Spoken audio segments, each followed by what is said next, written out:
Hello everybody and welcome to the Celtic Unrestricted View podcast. My name is Ryan Clifford and joining me in this guest episode is JP. Well, JP, we've been busy the last few weeks getting the guest episodes on, but I'm really looking forward to this one, mate. Probably say more for the older generation because I'm only 28, so I don't really know this man very well, but I've also had a bit of research and you see obviously played with our fantastic club and done what we haven't done, mate. So I'm really looking forward to this episode, JP. Yeah, mate, it's going to be good. Very interesting. I know my dad was looking forward to this, so obviously remembers Paul very well. I'm slightly older. I do remember Paul. I'm slightly older than you, Ryan. I'm 38 now, but I do remember Paul. I was only a kid right enough when Paul was in the hoops, but I do remember. And obviously, we'll go into that as we go. But there's a very special memory. It sticks in my mind very well. Paul, I remember it well.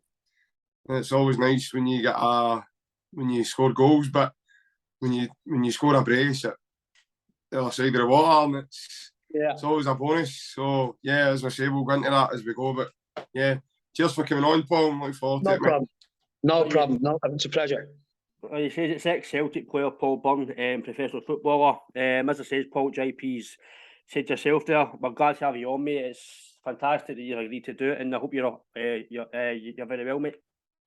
Yeah, everything's all good. You know, it couldn't be better. You know, still connected to such a wonderful club and made some great friends and on and off the field and still in contact with a lot of people. And it's just epitomises what Celtic is all about. It's a family club. It's 30 years on now since I've been there, just give or take 30 years. And no matter where you go in Dublin, or you could go to Spain or anywhere Celtic supporters recognise you. It's just a pleasure, and it still feels good today. All this time, all this length that it's gone on. But as JP says, I thought he was going to say his granddad. I'm glad he said his father. Remember me, but yeah. So basically, yeah, it's brilliant. It's really good, and you know, I've said this in numerous interviews, boys. Is that if I never scored that goal at Ibrox, Paul Byrne would be a forgotten man. So, you know, it was one of me. But put it this way: when I first went to Celtic, I never thought I was going to play in the first team. I thought I was going to go have 2 years in the reserves and back home like some normal kids, and I wouldn't say normal kids, but people going away to such a big club. I never thought I'd get a good chance the way I did.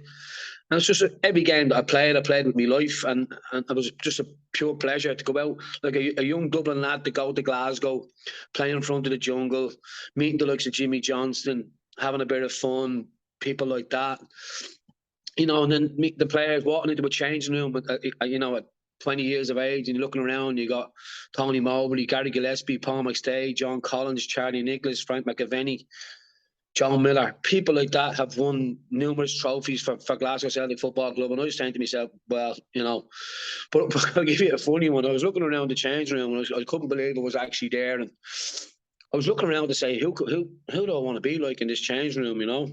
So everybody was telling me how good John Collins was at training, and look at me, six packed up and the whole shebang. And I was coming in from Dublin carrying a bit of pouch. And I looked around, and we were out. Our first thing, pre-season, we were out, and someone said, "Hey," we used to call him Dad at the time.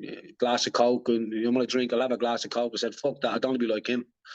So I looked around more, and I found Frank McAvenny. So I ended up being more like Frank than John.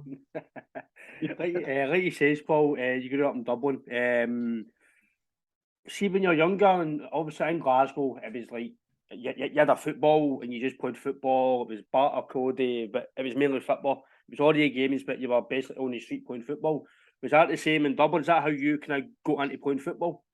Yeah, it was. Come here. We ran to school with a football. We played football in the schoolyard. We came home. We were on the streets. We got the whistle for your dinner. Half time in the game, you went in. You had your dinner. You ran back out. You played the second half. You got the whistle. You had to run and do your homework. Obviously, you know, my dad had a big influence on my career as well, and he gave us that extra little bit of time in the summer out on the green, and you were always playing five-a-side. So I remember the time as a kid, you know, we'd be stapling the planks together and the old onion sacks. We'd be stitching, the mothers would be stitching together and making nets out of it, and we could play up to anything to 10:30 at night most nights, and playing. We just played football, and it's all, as I said to you, about the educational side of it. I didn't really care about that. I just wanted to be a footballer, and I was one of the lucky ones to go and play for one of the biggest clubs in the world. It's interesting, JP, that Paul says that as well, that I think some people have the the imagination that footballers don't do that. I mean, you didn't make it. We done the exact same as Paul, but obviously Paul done it a better degree, and he learned his trade, but obviously on the streets, and then you go and obviously follow your career. But it just shows you as well that JP, it doesn't matter if you're professional or you play amateur. We all start off at the same level. It just obviously, like Paul says, eventually your discipline and your diet and you fitter, and I don't know if it's just a thing, JP, that you know in your head that you're going to make it. I think that's maybe the difference. I don't know. I'll go back to Paul in a minute, man. You say, mate, but I do believe maybe the guys who make it professional, even back in Paul's day, that I think you get to a certain maybe 12, 11, you think, you know what, I'm going to actually stick into this, because to me it was just play with Celtic, just play football. I was only really till I got 15, 16, and I was like, you know what, I'm in for youth. I'll try and go make it, but maybe it's younger than that you need to start doing that. Maybe that's maybe a reason where maybe some kids get it wrong in this day and age. Aye, quite possibly, Ryan. I think mindset's a big part of it, mate. It's no surprise that I wasn't picked up as a kid right enough, because considering we stayed in the East End of Glasgow, there was a lot of poverty when I was growing up, mate, and half the time it was an iron brew can we were kicking about, so the scouts weren't able to really, you know, they weren't good gauging you kicking an iron brew can, and they were maybe a mitre size 3 or whatever it may have been back then, but no, in all honesty, it was just probably just down to mindset. I mean, there wasn't for the want there was loads of clubs. I mean, I remember there was some amount of clubs, even like summer holidays, Easter holidays, even Christmas holidays. You get a couple of weeks off school. There was always a football class on every day or every second day. So I think it was more, especially with myself, it was probably more a self-behavioural problem. I was just too distracted and too, what's the word I can use? Too mad. Yeah, mad. That's it. That's the one. Too hyper. A bad boy. I didn't have the best of listening skills when I was a kid. And that's obviously something you really need to make it in that industry. You need to be able to retain information, and that's something I wasn't able to do, unfortunately. But I played for football teams. I mean, I played to a decent level of some sort, but to the level like, say, Paul and his colleagues at the time, I wasn't able to make that step, and obviously that's a pity, because everybody'd love to have all this jersey at some point. Do you know what I mean? Yeah, so, yeah, it's unfortunate. Yeah, I think, you know, going back to our younger days, including ourselves, that, you know, you're on the street and you're self-taught, right? The likes of Liam Brady, Ronnie Whelan, all English and Scottish scouts always came to Ireland at some stage. Back 30 years ago, maybe 40 years ago, Ronnie Whelan and all that. That's not happening today. What's happening today is like the cars are parked on the streets now. There's no kids playing football on the streets anymore. We were all self-taught, kicking the ball with the outside of the boot off the pad. When you were being coached by a school teacher or by a football coach that wanted to win medals, you were told to open your body up, and this is how you pass the ball, and this is how you should do it. Then the school teacher is telling you something different, and then your dad is giving you a clatter around the head because you didn't do what he was watching on the telly on Match of the Day and stuff like that. So people say football is a simple game, but it is when you let people go or kids go and enjoy themselves. But we were all self-taught. So basically, when you're self-taught on the streets, it's basically your little 1-2s off the path, and you expressed yourself. You're fearless, and you start to do things with a ball. But then once the coaches get a hold of you, sometimes if you're not strong-minded, which I was very strong-minded, if you're not strong-minded, what happens is the coach starts to get into your head because you start playing his way. So now you become robotic. So now that street football is drained back out of you. And all of a sudden then you become average. And that's why a lot of kids don't make it. It's not because they don't want to make it, but they're made average by some of the coaches. And unfortunately, that still stands in today's football. I can understand that as well, Paul. Because even when I was younger, I was Partick Fish when I was younger, and our warm up was running around gym halls and all that. You're only getting a proper warm up, and then you were doing wee drills, and then it was just play football. You're only getting warm downs. You were just basically, it was all about how fit you were. It wasn't about how good you were, like your feet. And I totally agree with Paul JP that I generally believe that coaches, I would never hang with their ability, but I do think maybe the strategy, how they get coached has to be better, and especially in Scotland. I don't know what it be in Ireland, but definitely in Scotland, I think it's got to change in some capacity because we're not getting anywhere near the quality. We're still getting high level players. You can look at Scotland's squad, you've got Robertson, Tierney, but compared to like in Paul's day, like when you had Nicholas, it's Dalglish, all the guys, you're not getting any of that now. No, definitely no, mate. And Ryan, I'm a great believer in a lot of people get too hyped up with coaching. I just call it practice. Because see, whenever you remember when you're young, you're watching, like say these guys like Paul Mcstay, and like, I remember watching Paul Mcstay playing Raith Rovers in the cup final. It was the one he missed a penalty. I scored in that game. I scored the penalty. I know. He did a wee turn during the game, and I remember, see, for about a week to about 10 days after that, I went to the park with my two mates, and I tried every time to do that turn, just what Paul done. And that's what you done back then. You wouldn't have been trying to emulate what you saw on TV. I don't know if there's a lot of kids still doing that at this day. You don't, as Paul says, you don't really see a lot of kids playing football anymore on the streets. You probably need to go far afield to find it. And if they are, then it's not for a very long time, because you've got these kind of neighbours now that they'll just stop kicking the ball into my garden and I'm going to take it away. I'll stop doing this and I'm going to do that. I'll stop doing that. You'll not get your ball back. And it just deflates kids, and kids will just go and start doing something else. That's how you see a lot of kids inside playing with consoles now. Yeah, because that's the kind of nonsense they're dealing with outside. Yeah, I agree with that. I don't think it's. Hopefully, it gets better, JP. But we're still getting quality players. But I don't think it's a level like we've said. Certain players. No. Obviously, Paul, was your youth Bluebell United? Is that where you started your youth career? Yeah, Bluebell. It's about 15 minutes from where I'm staying at the moment, and but it was like this, you know. We, as I said, we were self-taught on the streets, right? But back then, you had volunteers that were like parents, the two parents managing the team and stuff. And sometimes that was a good thing, because they would just they wouldn't have a clue. They just let you express yourself. So you still went down and doing what you were doing on the streets. So people were going, Jesus, this fella's, you got to watch out for this kid because he's got something special. It's because them coaches, the teachers weren't coaches at the time. The coaches at the football club were volunteers, so they didn't really have a clue. So basically, they let you go and express yourself. Today, you've got a school teacher doing PE that will be trying to tell you, as I just said, how to play the game. Then you'll have two coaches that are volunteers, but they're watching Match of the Day or Man United or Spurs or Arsenal or Celtic or whoever they're watching, and want the kids to do the things that they see players on 200 grand a week on to do in the park. It's not doable. Then they start, you know, having a go at them, and then the father is having to say, oh, you should have done this, you should have done that, because he's watching too much Match of the Day. So the kid's head is all over the place. I'm not saying the coaching in Ireland or the coaching in Scotland FA is poor. What I'm saying is that the days of street football, we're not producing the quality that we did back then when I played, because of street football was taken away. I'm very surprised that nobody has taken street football back into today's game. Poles, gates.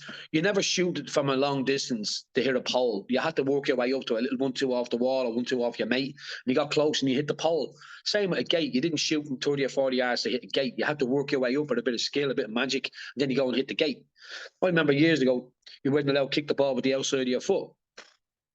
Well, you're not allowed to kick the ball with the outside of your foot. It's part of the game. That was taking our young kids. And then a lot of people come disillusioned with the game. And this is where it goes back to, if you're not a strong character and believe in what you're doing is right, you might come across a coach that has every belief in you, gives you the pat on the back, and that's when you rise and go through the roof. I would agree with that, Paul. I don't think JP the coaching are bad, but I do believe that if players, but that's young kids are allowed to play in the street, I'm the same. I don't see one kid in my street anymore. There's none. And I can't play football because of injury, but see if I could, I'd still be in my local park playing my dad, and I'm 28. That's just what the way we grow up. But it's crazy, as JP Paul says, how within probably say since I was younger, you're talking 12, 13 years, how it's all changed. Oh, it's unreal. Even the tempo, the speed of the game has totally changed. Even since, I'd say, like Paul mentioned him earlier, John Hartson. If John played with Celtic, the tempo and everything, the speed of the play, everything has risen. That's all because of our sports science and quicker recoveries and the way the elite clubs kind of look after you now. You're in full time, it's not a couple of days a week, the way you would do if you played like maybe a Saturday amateur team, or you're in full time, you're getting rubbed in, you're getting recoveries, you're getting a chance to go into some of the elite clubs have got cryo chambers, so you can go in and helps you recover in these places, help you quicker. Because let's face it, I mean, a game's every 3 days now, 2 or 3 days, especially at the top level. The Celtic will be playing, obviously they're back in the Champions League this season coming, so they'll be playing Tuesday, Wednesday, and then we're back playing the Saturday again. So it's a quick turnover of matches. And the speed and the tempo and everything that obviously the manager now requires the team to play at, then you either need to use your squad, or you need a very fit squad who can recover quickly to get to the next match. So everything's totally changed. The training methods have probably totally changed. I wouldn't say it's totally changed, but I would imagine nutrition has become a bit more modern. But there's always been a nutrition in place, but it's maybe a bit more modernised now in terms of food groups and specific food groups, especially if players are on, just say for talking about a programme. So if you think a player's maybe too lightweight, you would put a player on a programme to build them up a wee bit, so you'd have them eating some protein stuff and getting them, to bulk them. You try to get a guy maybe losing some weight, you put him on a carbohydrate diet so that he's burning extra calories, and that way he's churning up body fat as well as everything else. And that does happen. Sometimes you can come back pre-season and you need to be at a certain percentage now of body fat. If you're not there, they give you a specific couple of days to go and, it's a boxer, try to cut weight before a fight. So you get a specific time and scale. So it's all about fine-tuning now, Ryan. Way back, maybe in the days, even when Paul played, you could probably get away with going out on a Saturday and having a couple of beers, knowing fine now you've got a game on the Wednesday night. But you can't do that now, mate. It's totally different. It's a totally different way.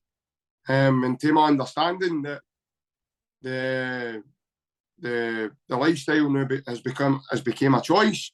But to play in Champions League and play internationally, play top level football, these are the sacrifices in life I'm afraid you have to make to make a grade at that level. The same thing, JP. It's all about social media now. Even if you wanted to go with a point on a Saturday night, someone's there with a phone in your face. So this is the way the game has gone. But you can't really blame clubs to go in that professional manner or that professional way, because these guys are on top whack. You've got to go out and you've got to entertain 60, 70,000 people every week who are paying money, who are working in normal Joe Soap jobs to pay season tickets. So if you're cheating them, maybe I shouldn't use the word cheating them, but it's like if you're not giving your all and a 1,000,000%, and every game that you put that jersey on for, well, then you are cheating them. Back in our day, it wasn't like that. Brian Scott looked after us the best way he could. We had an oxygen chamber. If we got an injury, he put you into that for about half an hour, and we psychologically we were said, "Oh, this will heal you quicker than normal," and stuff like that. Now, as you say, the ice baths, how long they sleep, what they're eating, they're robots now, and they have to run for 90, 95 minutes, and you're saying probably doing it twice a week, so and then training on top of that. So. Yeah, I think the game, it's good for the game. I think it's very, very good for the game. Sports science, all these people, they know that every part of the body, the injuries that players are picking up now, how quickly they're recovering. I think it's brilliant. And I would have loved to be 21 again to play today and just had a crack at that. See, your nutrition, Paul, back in your day, like JP says, how was it for you? Did you ever have anything like programmes, or did you just have to, like you say, it was your choice whether to be fit for the game and training? Was it up to you how you done it, or did you get any inkling from the backroom staff of what to eat and what not to eat? Oh yeah, we were weighed. We were weighed on a regular basis, once, twice a week with Brian Scott, and I was probably mostly on the weight loss program, as JP says. So I was one of them and had the lardars. That wasn't by the way, that wasn't a personal dig at you or anything, Paul. No, I'm not saying that. No, I'm not saying that. What I'm saying is, like, from my own experience, like, I'll give you an example. You know, I was just going to sign a new contract. Lou McCarthy was the manager, and I was just about to sign a new contract. I had to get into the World Cup squad with Ireland in 1994. And Lou brought me missus in. We were talking about the deal and stuff like that. And he goes, Paul is one of our best trainers. But can I ask you a question? He says to her. She goes, yeah, what's that? He goes, when he goes home, what does he do? Eat the couch. So that'll give you a little bit of an incline of what I was like weight-wise. If I looked at a Mars bar, I'd put on 3 pounds, you know. I'm the same, mate. I look at a hamburger and I put on about 2 stone. I've got one of the mental metabolisms you get in maybe one in every 55 people or something. You were talking about fines and stuff like that. Yeah, I used to always pay for the Christmas party with my fines, my weight book. Aye. If Golden Wonder was currency, man, I'd have been a millionaire. As well, Paul, Oxford and then Arsenal. How did that come about? Was Oxford where you turned professional, or was that Arsenal? Oxford, what happened was, from Bluebell, there was a little scout over here, used to drive around a Honda 50 called Noel McCabe. He was the one then that went on to find Roy Keane and send him to Forest. Oh. So he sent me to Oxford. I left home at 13 and I left Oxford at 19. I must have played maybe 40 or 50 games, all in all. Learned me trade, played with the likes of Steve Foster, played with the headband for Brighton against Man United in the cup final. Would have played with Davy Langan, John Ulrich, Ray Houghton. Used to clean their boots. Left there then, I went to Arsenal under George Graham for a year. I was doing really well and I snapped my shin bone. So we brought another fella in called Jimmy Carter. Used to play for Millwall, Liverpool. He brought him in for $1 million. And then I could have went to Northampton once I got myself fit, but I said, no, I'll come home. So I ended up playing for a team up in the Northern Ireland called Bangor Celtic. And basically, I scored the winning goal in the last minute of the Irish Cup final, which would be equivalent to the Scottish Cup. For the first time they have ever done it in the club history in 75 years that they've been going. That year, I won the Writers Junior, Writers Senior, Players Junior and Players Senior trophies of the year. Georgie Best gave me my trophies and I signed a 2-year contract with Glasgow Celtic all in the 1 year. So it was an amazing year for me. And then once I hit the club, I'll give you a story. I was at the sign and I was outside and I was holding the jersey up and all that, so I had a bit of pudding on me and stuff like that, you know. So Frank Connor was standing there. And Frank Connor says to me, he goes, I'll get into that in a few minutes with Frank. But he says to me, hey, lad, what has you here? And I went, I'm Paul Byrne. And he goes, are you here to do this, to clean the stands and that? I said, no, I'm the new signing. And he goes, my arse. Because of the bit of weight I had on me, he goes, my arse. But Frank went on to, you know, I went 6 months with Frank in the Rezzies. I worked really hard with Frank. I was scoring goals. I was doing really well. My weight was dropping. I was living with Liam Brady for the first 6 months of my contract. Dropped an awful lot of timber. Done really well in the Rezzies. And Frank threw me in one day. I think it was against St. Johnston. Liam, I think it was Liam Brady's last game, and done really well. And then the rest was history. I was sort of in the team and out of the team, and got 5 or 6 games in the bounce, and I'd be out for 3. And then obviously I became this hunt scalper that Tommy Burns put me in a couple of times, and I scored against Rangers at Hampden. We got beat 3-1. And then a couple of weeks later, I got that goal at Ibrox, which everybody knows. And as I said to you, if I didn't score that on that particular day, nobody probably want to know Paul Byrne. See, even go back to that feeling, Paul. How, like, I've been lucky. I played in Celtic Park, but no for Celtic, so I can't say I've scored at Celtic Park. But scoring for Celtic in any game, but especially a game like that, which we all call now as the Glasgow Derby, for me, Paul, I couldn't explain the feeling that must be. Even though if you win the game, it's better. But I think even personally, if you didn't win the game, it'd be I still scored at Ibrox. But like you say, you probably think that endeared you to the Celtic fans. Yeah, look, come here. As you say, a young lad coming from Ireland, Dublin, to go to even just to sign for Glasgow Celtic, and then to play for Glasgow Celtic, and then score against Rangers. It just kept going up and up and up and up. I was on a high for so long, and don't get me wrong, you know, when I left Celtic, they were bringing the players in, the likes of Paulo Di Canio and Pierre Van Hooijdonk and the Cadettis and all that. And maybe, like Simon Donnelly went on to have a good career and he played with the likes of Larson and stuff like that. Maybe I was always saying to myself, maybe I should have stayed. Maybe I should have stayed and just got myself right and got my head right. And then I could have started to playing with these, because I had a year and a half left in my contract. So I could have stayed, like, and I said to myself, maybe I could have got a couple of games with these lads, you know, and maybe, see, to play for Glasgow Celtic, you're under pressure no matter what. To play for Glasgow Celtic, you're scrutinised. If Glasgow Celtic are not winning anything, you're scrutinised even more on the pitch and off the pitch, because they're looking for the wrong things that you're doing off the pitch. On the pitch, you make a mistake, the fans are on your back. When you're playing in league teams that are winning the leagues and Scottish Cups, and these mistakes are all wiped out because there's a result and the trophy at the end of the day. But because Celtic were so desperate in them days that we weren't winning trophies, Rangers were going for 9 in a row and all this sort of stuff was going on at the club. The Fergus McCann takeover. So the added pressures, as I say, the pressure alone to play for Celtic, but the added pressures on top of all of that, from a young lad from Dublin who probably wasn't one of the best players in the squad at that particular time. But it's only now that I get the recognition by the Celtic supporters by inviting me to Thailand and Philadelphia and places over here to go and talk about my time at Celtic. Because, to be honest, on a personal note, it was a high, but it was a horrendous place to be at times because we weren't winning trophies. Well, see, just on that, what you were saying is like it was sometimes it was horrendous, and see, as a squad, and obviously the guys you had in the dressing room with you then, in terms of the pressure, how as a squad would do you reckon you would cope with that? Did you used to like hold team meetings to speak about things that were maybe happening on the outside and things that were happening with the club, and you know, things that were maybe happening across the city, or did you deal with it individually?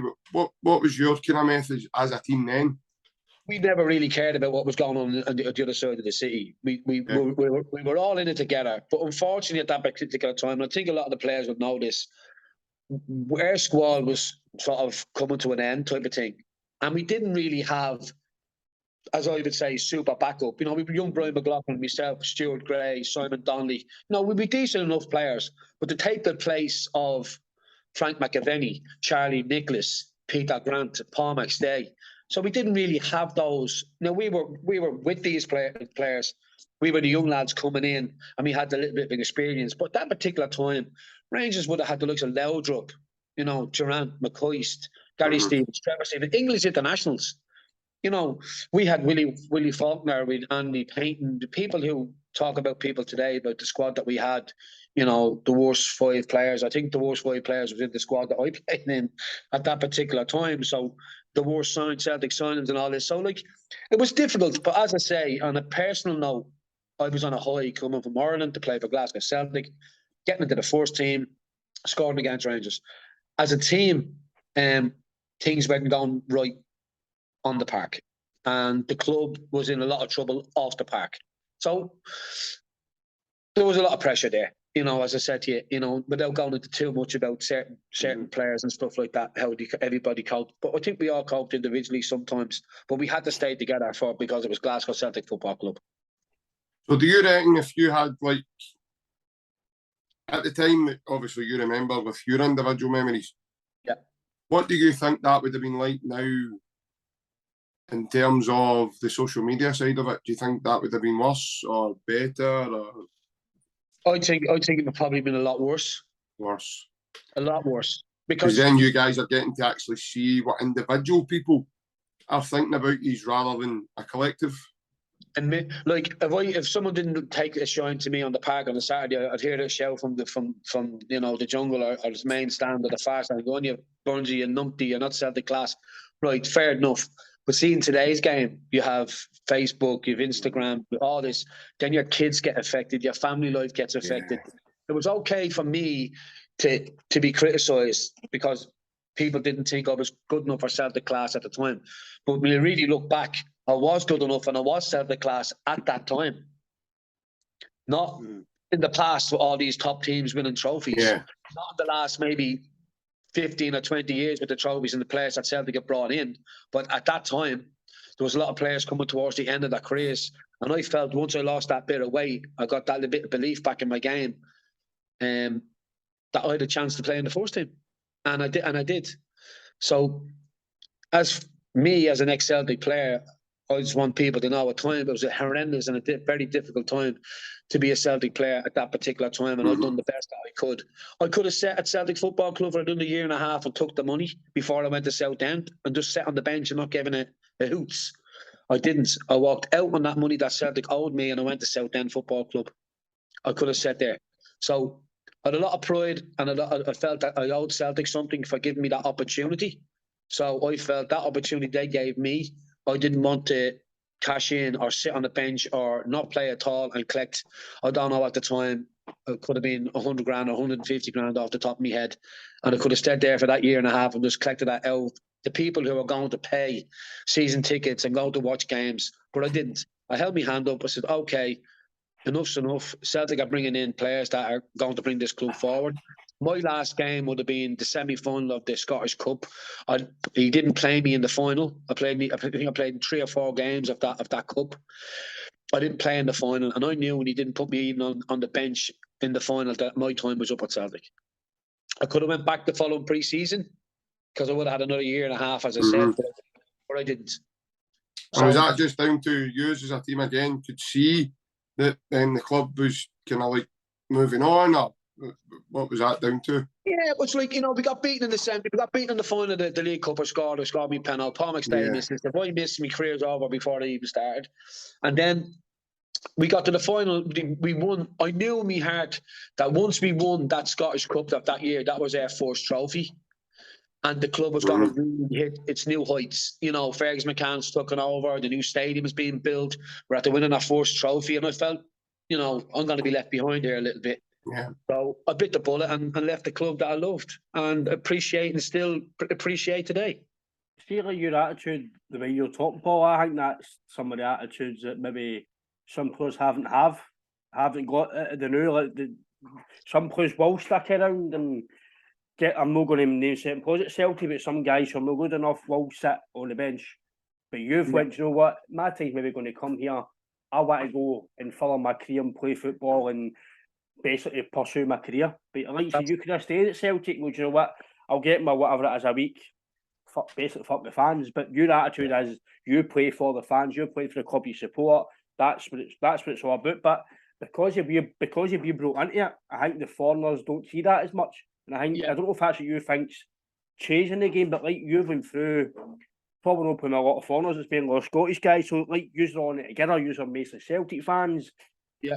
Nowadays, understand the club is, you can see the club's different, but in the past, some guys have came on loan, they've only come for a loan spell, they're not really into the club and the culture, they come to get their wage packet and in a way, but I like your attitude of that, Paul, and it's then in interviews like this with players like yourself, you find out the attitudes of players, and it's what, for me, it makes a professional. Your attitude is a professional attitude, and I don't think some players at this level, they might have the ability, but the mindset and the attitude, some of them haven't got it. And I'm only talking through experience, just from what I see on the park and what you see in the papers, etc. Yeah, 1,000,000%. I think when the players first come to the club, they don't realise what they're coming into. Then when they get the feel of the club and get to know the club, then they want to really play for the club because they know what it's about now. Within the first couple of months of your contract, you know what Celtic Football Club is all about. You put that jersey on, you have to perform at the highest of your ability week in and week out. And you have to be honest to yourself and you have to be honest to the club. And I don't think a lot of players over the years maybe have been honest to the club. As I say, I'll go to Celtic, I'll get a payday and then I'll go, I'll live. It wasn't about the money for me. It really wasn't. It was about me getting a second chance, as I talked about this earlier on. My first club was Oxford, and I came home and I thought I'd never go back, and the Celtic Football Club came in for me. And that was my second chance. And maybe I didn't take it the way I should have. As I said to you, when I got to a certain level, I thought I'd made it and took my foot off the gas a little bit and done things I shouldn't have done off the park and stuff like that. And I hold my hand up for that. But no one can ever take it away from me that I didn't try for the club. And And I could, as I said, I could have sat on the bench for a year and a half and collected what I wanted to collect off the club. Sat around and met the likes of Henrik Larsson and all these boys, but what was the point? What was the point of being a, just being stubborn and not wanting to go? I just felt that, they gave me the chance. I gave it the best I could for the football club, and it was time to move on. But it is, JP, the way Paul's talking about, obviously, how it ended and his attitude, mate. I love that. The fact that I'm being honest with you, Paul, the fact you're telling us this, it's amazing, because it's getting a proper insight, JP, about the mindset of a professional, especially not just at Paul's day, but maybe the way it still is at the moment. Some guys have just gone, you know what? We all know football's a short career, but in Paul's day, Paul wasn't getting 25 grand a week, 40 grand a week, 8 grand a week. To nowadays, it's a total different mindset. Paul had to play football for his livelihood. Some of these guys, they're getting big money, but they're still getting. I see footballers now, JP's a brand. The top players are brands. They're not just football players. But Ronaldo's a football player, but he can't walk about to his main school without getting pestered. It's just night and day. No, absolutely, mate. And like I said to you earlier on, a lot of these players are more aware of their own image, than they take more interest about their own images and how they look, rather than what they actually do that pays them the money that affords them that lifestyle. Especially a lot of the younger generation, I think, especially they're in England, because of the hiked wages and everything that is getting flung about down there because of Sky and everything else. I think the game is kind of ruining boys that are 19, 20, running about in a Bentley, running about in big fancy cars. They've got big fancy houses. They've got the modern day sort of only way is Essex sort of lifestyle. You know what, JP? But sorry, you've come across it. Do you know what? See them type of players you're talking about? Yeah. They're gonna regret it. Definitely. No matter what, they're gonna sit at home when they're 36 and 37 when they can't do it. Yeah. And they're gonna say to themselves, coulda, shoulda, woulda. Yeah. What if? That's exactly what's gonna happen to those players. Yeah. Celtic have had a couple of players like that. We brought up a young lad, you probably remember him, Paul, Charlie Masonda. Yeah. He just had the wrong attitude. He thought he was coming up here, he was going to be Pelé, he was going to light the league up. He played his first full game against Kilmarnock at Rugby Park, and he was in for a rude awakening very quickly, to know that he wasn't going to get that time on the ball, and he was wanting to do step overs and look quite fancy and skillful, and I think he just came up here with the wrong attitude and maybe the wrong people round about him at the time as well. His advisors and people looking after him, maybe filling his head with nonsense, telling him he's the best and he's this and that. Then we had a lad go the other way from us down to Chelsea. Tommy Byrne's done amazing work with this young boy and his family, young Islam Farouz. The boy's working in a coffee shop now. I think he's actually only about 29 or 30. If I had a pound, JP, for every player that, like the players that have come home here, the Mark Kennys, the Tony Sheridans, the Carl Wilsons, the Paul McNallys, the people. Listen, I could go on and go on and go on. I could put a team together. I could put a team. Like Glasgow is so, it's got so much talent, even in singing to footballers.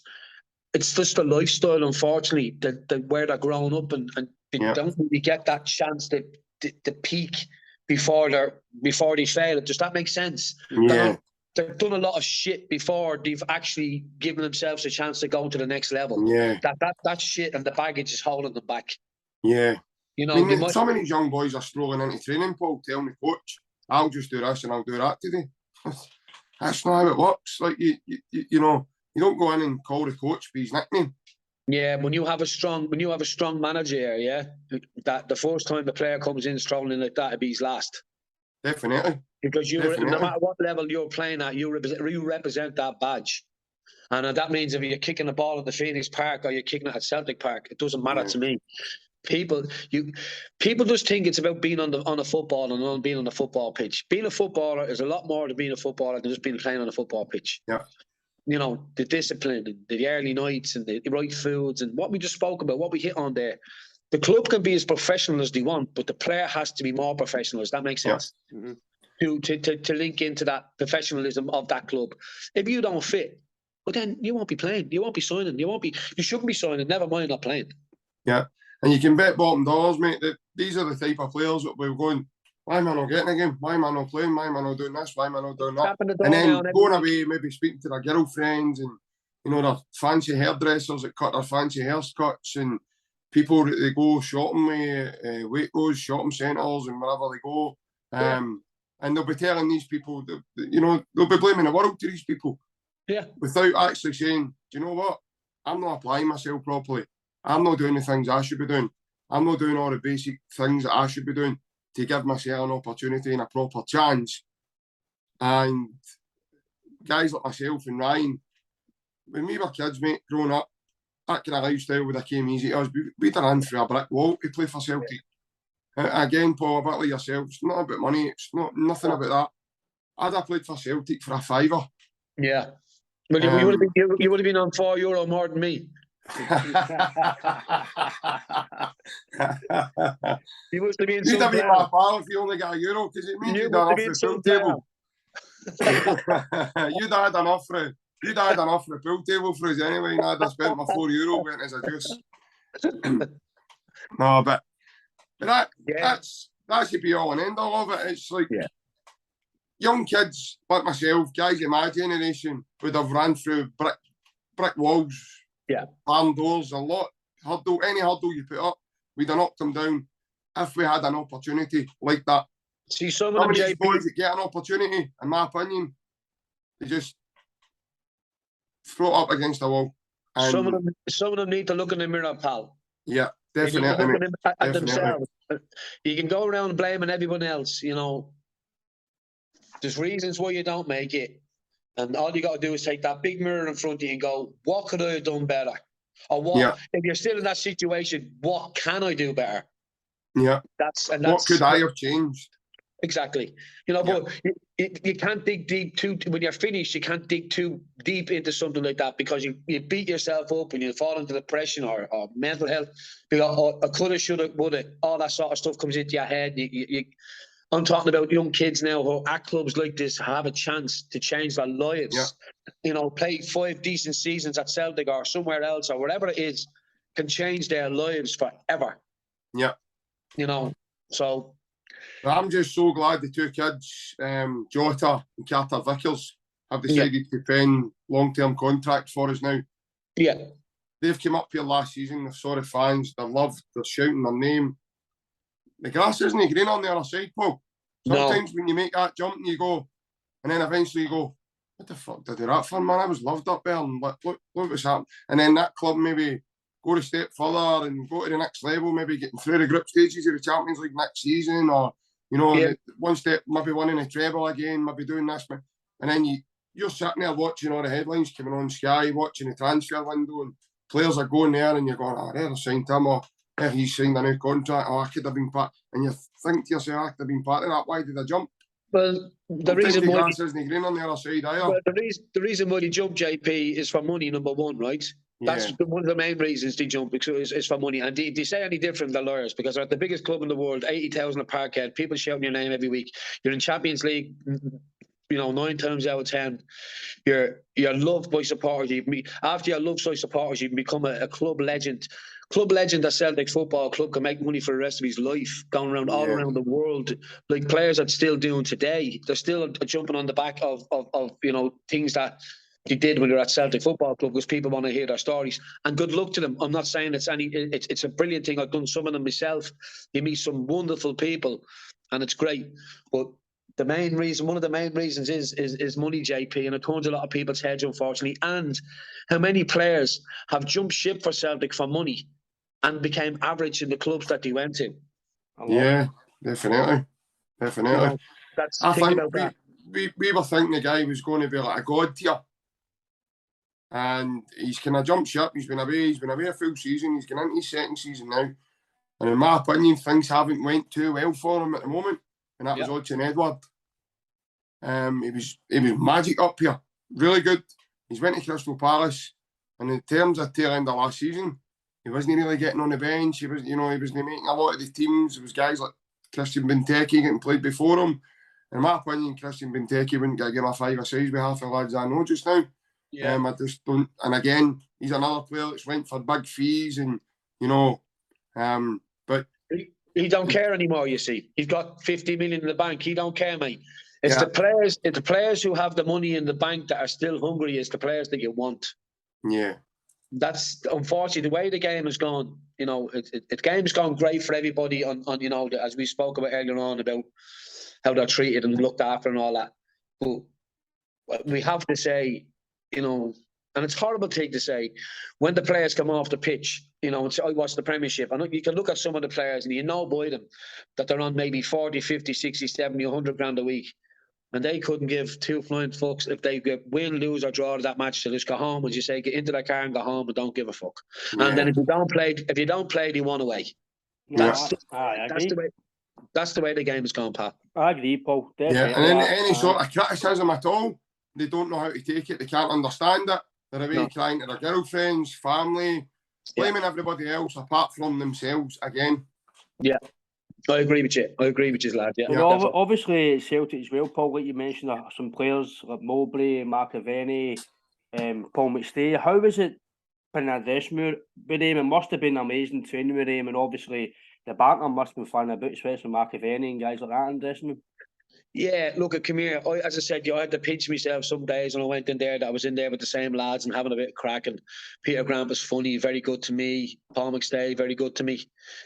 Frank, Charlie, I have to say, the squad that we had was as lads, they were tremendous, really, really good. But as I said to you, a lot of the players were, no disrespect, it was coming to the end of their careers when I was starting at Celtic Football Club. So we were starting from scratch, really. And we had a lot of our players then was the likes of Brian McLaughlin, myself, Stuart Gray.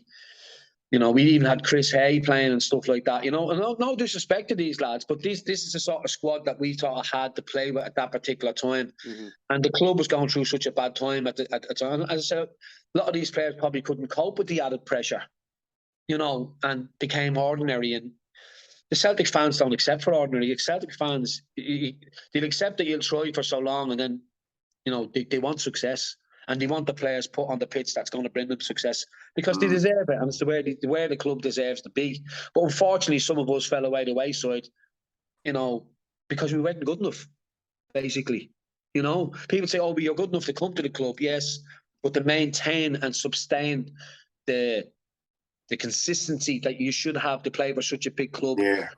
A lot of us didn't have that, unfortunately, and that's what happened to us. And I sort of knew when the big players were coming in, as I said to you, that I accepted that my time was up and I wanted to just go and play football. You see, back then as well, similar to now, obviously, for a fact that if Jota walks through the city centre, he's going to get abused for it or loved either side. Was that similar to back your day? If you walked through the town, was it as bad back then, or maybe even worse? Yeah, it was worse. It was worse because you'd have a lot. 1 minute you went to one shop with the kids or whatever, and you get some fella showing you a Rangers tattoo, and he's in your face, and the kids are going, "Daddy, what's he doing that for?" But you say, "Keep walking, and then you get down the road, and people are hugging and dancing all over you, and the kids are going, "Daddy, what are you doing that for?" So, I really took myself away from Glasgow quite a lot. I was sort of living down Hamilton Way. Myself and Rudi, Vita were neighbours down there, so. I wasn't really associated with Glasgow as such, but yeah, you would come across a lot of that. And do you know what? You come across a lot of that when you come to Northern Ireland. I do a bit of work for BBC Northern Ireland at the moment. You could be up certain parts of that and to be still saying, "Oh, you're Finnian this," you know what I mean? The usual crap out of the small majority of the no-brainers. But yeah, but as I said, I loved it. I just loved and doing things like this and talking to you lads. It's great just to give people an insight of how it was for me, and probably one of the reasons why I didn't perform to the way I could have performed if I had been playing with better players and the club was in a better place. Do you think that would have been? I personally believe that if the club was in a better place, obviously we all know financially, at board level, etc. Do you think the players that you had would have performed no better because you were good enough? Just the atmosphere would have been better. Do you think you'd get better results? 1,000,000%. We didn't know whether the club was going under at one stage. like I think there was only a few hours that Fergus McCann actually stepped in. Everybody was the outside Parkhead was just packed, and they were waiting on the steps. There was a big meeting going on in Parkhead at the time. I think the meeting took about 4 or 5 hours, and then Fergus McCann has actually come out and said, you know, they're after taking over the club, and it was great. And from that day on, what that man promised, he delivered. The new stadium and all that, and then we won the first trophy, and that was all great. And I've seen all the good times coming back. And then I just thought to myself, you know, after being left out of the Scottish Cup, I really knew my time was up, so I moved on. It's interesting, JP, that Paul says that obviously the atmosphere in the club would have affected the players. Even like Paul's obviously a quality player playing with Celtic. I know he's kind of put himself down here, but he's obviously signed for Celtic. You've got to have a quality attitude, a quality. It doesn't matter what time you play with Celtic. You to sign for Celtic, in my opinion, you've got to have something about you. And obviously the Paul, McAvenny, Mcstay, Rudi, Vita. So it's not what the squad didn't have quality players, but we all know what happened and whatever else. But a better atmosphere probably does help JP, and I think Paul's saying a better atmosphere in the club would have definitely helped them. I think the feel-good factor then, Ryan, was slowly but surely disappearing. Paul will probably agree.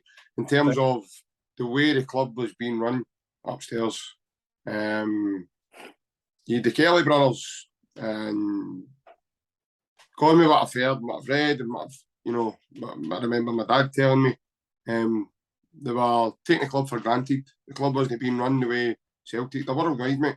Celtic should be run elitely and properly, and at the time they weren't. As Paul says, I find that astonishing that that still the players had no idea or no even any inkling that the club nearly went to the wall. That's incredible. Because I can only imagine me and how I would have felt being in the dressing room, knowing fine well that you were hours away from potentially losing your job permanently and never being able to play for that club again, and that club potentially not being there anymore and having to pull the shutters down outside.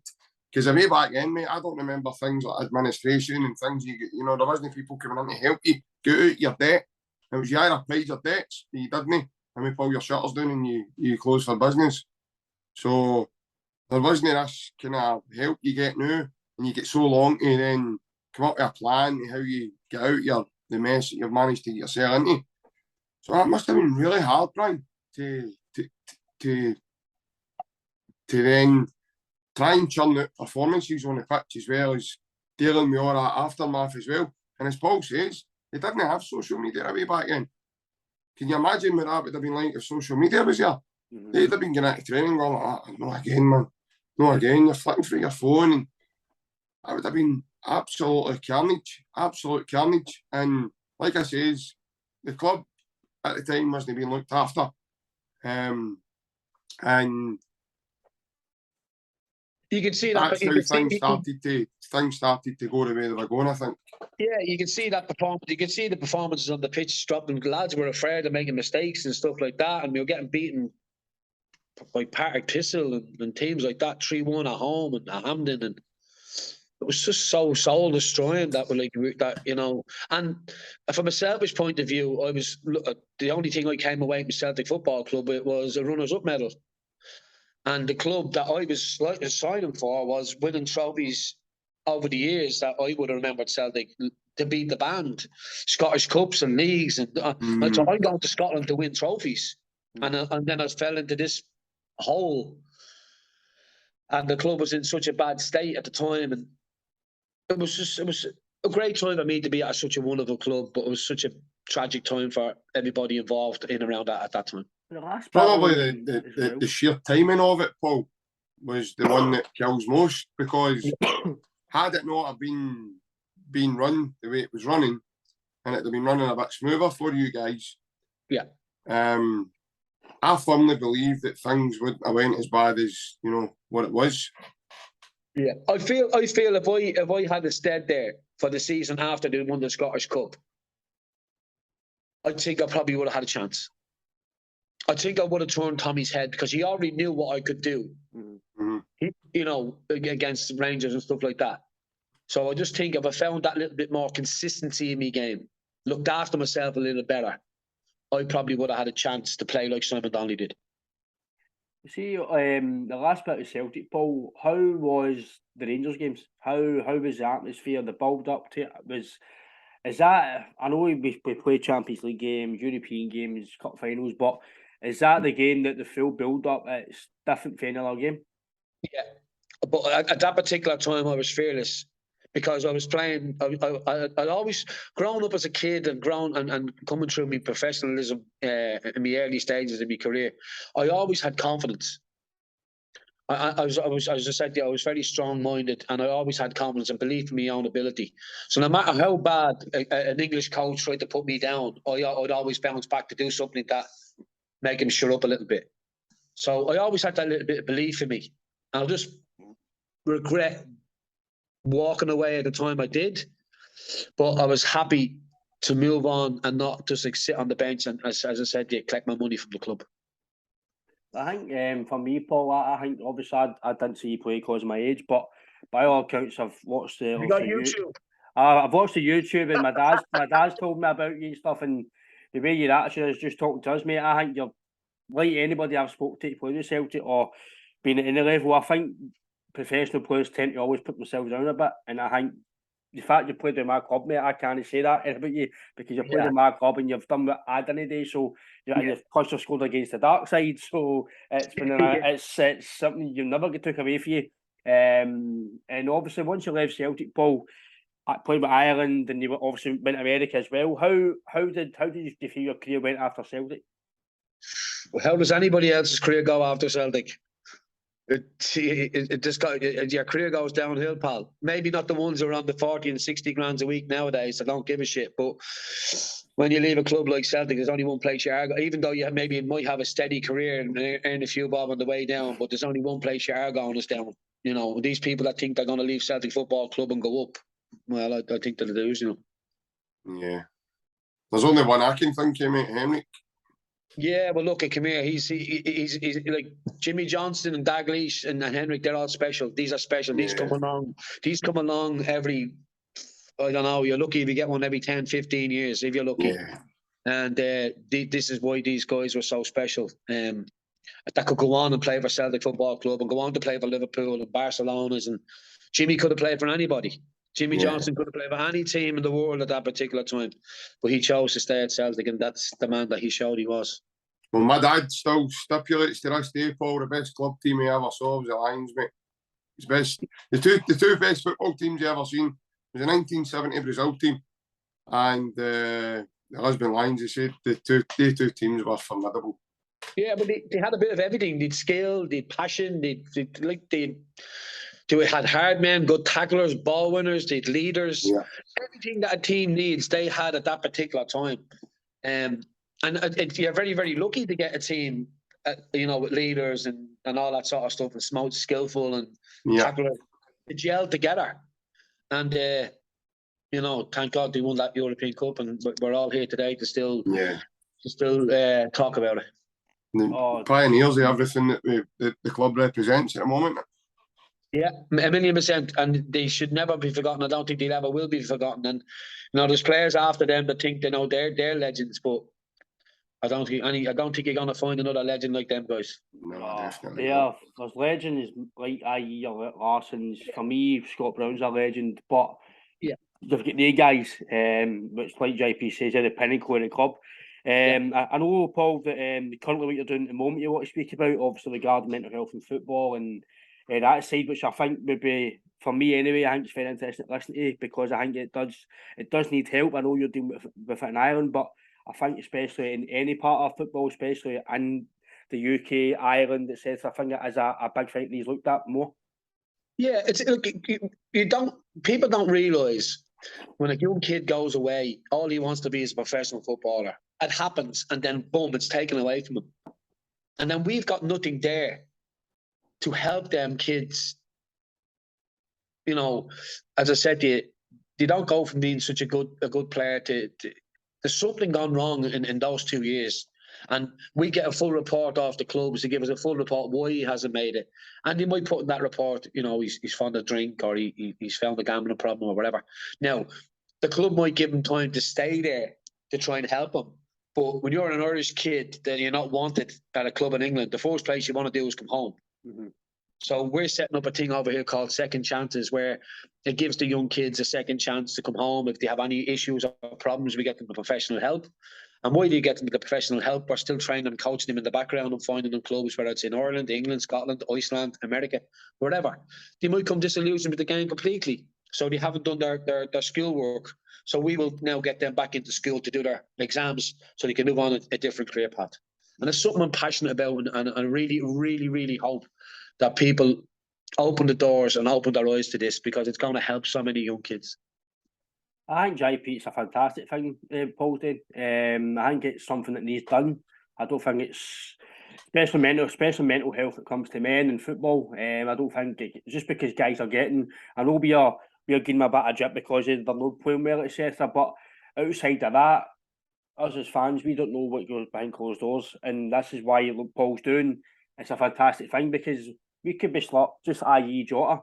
He might not play well for 10 games, but he could be spending £7,000 a day in gambling, but we don't know about that. And that, like Paul says, it's something that for me needs to get highlighted. And I think JP, what he's doing is a fantastic thing for not just for himself to get involved in, but for the football as a whole. Oh, absolutely. And I really do hope it encourages more of the younger generation in football. Even if they're, you know, they've got any worries, struggles, anything at all. Obviously, when ask you out, if anybody's listening at all. Come and talk to us. Come and pick up the phone. Come and talk to us. Reach out, man. Reach out, because there is people like Paul, and there's other people out there like wanting to help. And, you know, I really do hope it helps. I really do. I think it's a great thing. It's called the Football Group. It's if you want to Google it and have a look at it, it's called the Football Group, and it's not a Mickey Mouse company. It's a top of the range company that does a lot of things for a lot of kids in England, and I'm bringing it to the States, and I'm going to bring it here to Ireland, because it's badly needed here. Because the first thing a kid does when he comes home, few examples, wants to be a professional footballer, wants the flash cars, wants the big watches. That doesn't happen. What's the next thing to get that money? They're going to come home, they're going to drink, they're going to get involved in taking drugs, they're going to get involved in selling drugs, because they still want the big cars and the big watches. The state ends up locking them up. It causes the state money to lock them up. It's costing the taxpayer money to lock them up. So why can't we nip this in the bud, help them, give them open hands when they come home, guide them and help them and say, this is the path you should be coming down. There's the path I went down. You don't want that path. You don't want that part. You don't want the coulda, shoulda, woulda thoughts in your head when you're 36, when you're finished. That's going to drive you to drink. And then the domino effect of that is that then you get married, and then you're still not coping. The marriage fails. Then the kids come along. Then they're going to be without a dad because the marriage is broke up. There's loads of domino effects in this. It's not just about a young kid at 16 going away. It's how he's going to feel in the afterlife of it. Well, I think, Paul, it's spot on what you said there, mate, because I do believe that especially when young guys get released, it's a big domino effect. So what we're going to do now, I need to get a job. I'm not going to get the money I was getting. I can't afford the clothes I was getting, nights out, the woman. It's a big. It's not just about playing football. It's everything else. And I agree that if you're mentally no well off the park, I don't think you can perform on the park. You might perform to a degree, but you can't to perform JP to the level that, look, at Celtic, there's maybe being. Lawyers might give up Mikey Johnson a bit of jet, right? Because we're fans, why is he not playing? But we don't know mentally if he's ready to play, because he can't play. But the things that Paul's doing, it's going to help, not really Mikey Johnson as it stands now, but younger guys to get better. Well, look at Lee Griffiths, like, boys. For an example, Griffiths, right? Like, what a superb talent! What a goal scorer! What a fantastic player! But you know what? You know, he's had his demons off the field and stuff like that, which has affected him on the field. And that's going to happen to so many players and young players. But what we need to do is we need to prevent that from happening at an early age. Because when this kid comes home, where's he going to live? Back at Mammy and Daddy's? No. Daddy's bragging rights down the pub are gone now every weekend because his son now is not playing for Nottingham Forest or Stoke And now he's a waster. You're not living under this roof. You're a waster. So this is all the things that, on top of what he's coming home with, he's feeling he's a failure. He might have an addiction or whatever it is. And then the father's saying, you're not living here. So there's a lot of things to take in for these young kids. And it's easy for fans to sit there and criticise when they're going to the game on a Saturday. Some of them are fueled with drink as well because they're going a night out maybe on the Saturday night after the game or whatever. But it's easy for fans to sit there and say, oh, he's rubbish, he's this, he's that. See if a young kid gets injured and it's an ACL or a medial ligament or a broken ankle or like Jerry Wood, it might take him 8, 9, 12 months to recover. He's got to rehabilitate himself to get back to any sort of normality of fitness level to come back to play in front of the fans. Yeah, so all the stress he's that's going to take a knock-on effect on his mental health. Yeah. And then obviously it burdens, just say for talking to he's got 2 young kids. So maybe his missus would maybe need to take, depending on his availability to move or manoeuvre himself about in crutches or whatever. Yeah. But if he needs help, external help from just the aids of crutches and anything else, then that unconsciously, that then puts a burden on the other people as well. So it has a long effect on you as a guy watching your girlfriend, your wife, your mum or dad having to run about after you again. You've got young kids running about the house. You can't interact with them properly because you're lying up there with your leg in plaster or bandages on your leg. And it's going to have a detrimental effect on your day-to-day life. And JP, what people say is, what worries would he have on 30 grand a week? That's the attitude of some people. The other thing is, you can see a broken leg, you can see a broken ankle, you can see a ruptured hamstring. You can't see inside someone's head. Yeah. That's the thing. And I really, really want to push forward on this and help people. This is not about Paul Byrne, or this is about something that I really believe in and got passionate about, that let's go and help these kids. There's 400 kids a year released from English clubs, maybe more. It could be 800 released every year. Where do they go? The scrap peep or jail, aye. Jail or get into drugs and get and be shot. So and this is happening over here already with ex-players coming home. They're getting involved in stuff that they shouldn't be getting involved in. I just hope, Paul, that people do kind of push on with you and get involved, because it is of the way you're talking to us, and it's something I'll look into myself. I'll get once we're off air, I'll get the description for me, and I'll write it on the YouTube for anybody that's interested, far and wide. If you can put this on YouTube for me, the interview or whatever, so people can actually see what I am doing, and they can come for help. They can it'll be on YouTube, Paul. I'll put it on. It's we're done, so we'll be able to get it out there. And if anybody wants to contact Paul, we'll obviously, if anybody gets a message, we'll put in touch. Again, JP, I do believe that it will help somebody. If it helps somebody, then what we've just spoke about, it's brilliant. I don't know if there's anything else you want to speak to Paul at JP, but before we end the pod.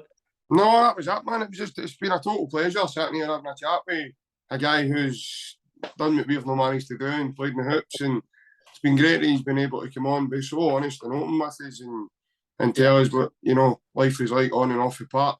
And obviously, a big thanks for sharing, obviously, what you're doing now, and then you can tell, and obviously your sincerity and everything that you're so passionate about it. Don't worry about it, mate. As I say, we'll fire it on YouTube for you. Send me the link of the YouTube thing, and I'll put it onto mine, and I'll send it out there. Yeah, we'll make people aware, and obviously that side of the city, and obviously people. And as I said, anybody who feels like they're struggling, who feels like they don't have, have a set of years to depend on, just reach out, man. Just speak. Come and talk to us. Yeah, come and talk to us. One simple word can help change your life. Yeah, I'll save it. I agree, definitely. That's one reason why I think as well, football's a big thing. If you can go to a game, like Anne says, for 90 minutes against Rangers, all you think about is the football. Your life's your outside life's gone, and I think that's why we love football so much. And I'm the same as you, Paul, JP, about yourself, Paul. I appreciate you coming on, telling your story, and we could talk about you for hours, but there's so much in the day to talk about Celtic. But I really appreciate your time, Paul, and No problem. mate, take care. It's a pleasure, boys, and don't hesitate to get in contact again. Yeah. Cheers, Paul. Thanks, mate. Cheers, mate. Cheers, everybody. Thank you. See you, pal.